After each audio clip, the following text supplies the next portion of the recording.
Орчин албаны улсаас Монгол улсад суугаа элчин сайдын яамны дэмжлэгтэйгээр 2025 оны 6 дугаар сарын 28-наас 29-ний өдрүүдэд Оросын тэргүүлэгч үйлдвэрлэгчид болох Gorky автомашины үйлдвэр, Урал үйлдвэрийн автомашин болон орчин үеийн төрөл бүрийн автотехникийн үзэгслэн боллоо. За Монголын хатуу ширүүн уур амьсгал Бартаад замд шалгарсан автомашины шинжлэгдсэн загваруудыг автомашин сонирхогчдод танилцуулсан байна.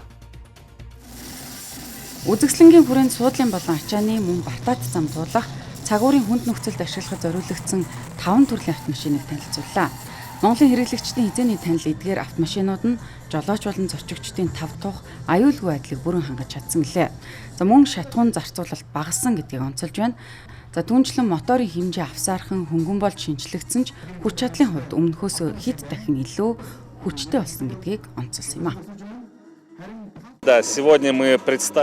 Бид боломжит түншүүдтэй яриа хэлцээ ихэд нээлттэй бөгөөд монголчууд манай техникийн бодит үнцнийг олж харах болно гэж итгэж найдаж байгаа. Үүнд цаг хугацаагаар баталгаажсан найдвартай хийц, цаг уурын хүнд хэцүү нөхцөлд ашиглах боломж, Бартаад замыг туулах чадвар, ашиглалтын дээд зэргийн үр ашиг зэргийг дурдж болно. Өнөөдөр бид Монгол улсад орчин үеийн техникийн шийдэл эдийн засгийн үр ашиг болон бат бөх чанарыг хослуулсан машин техникийг танилцуулж байна. Gorky-ийн үйлдвэрийн автомашинууд нь Оросын зах зээлд тэргүүлэгч төлөөгүй дэлхийн олон улс оронд нийлүүлэгдэж байна. Манай туршлага Монголд ч хэрэгтэй гэдэгт бид итгэлтэй байна. Манай автомашинууд жижиг дунд бизнес эрхлэгчдэд хөдөө орон нутгийн иргэдэж найдвартай туслагч болж чадна.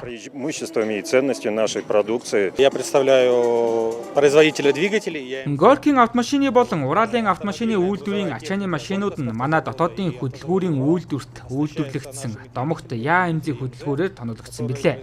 Манай Ярославын моторын үйлдвэр эх жил 110 жилийн ойгоо тэмдэглэх гэж байна. Бид хүчирхэг удаан эдлэгээтэй хүчний агрегат мөн бүхэл бүтэн сургууль эсвэл эмнэлгийг цахилгаан эрчим хүчээр хангах чадвартай авраг томоохон дизель генератор үйлдвэрлэдэг олон жилийн уламжлалаа баримтлан ажилласан хэвээр байна. За түүнчлэн Оросын албаны улсын автомашин үйлдвэрлэгчид хамтран ажиллах бизнес түншүүд болон мэргэжлийн хэрэглэгчтэй яриа хэлцээ хийхэд бэлэн байгаагаа онцолж байна. Энэхүү арга хэмжээг Оросын албаны улсаас Монгол улсад суугаа элчин сайдын яамны дэмжлэгтэйгээр манай хоёр орны хамтын ажиллагаа технологийн солилцоог хөгжүүлэх зорилготойгоор зохион байгуулсан юм а.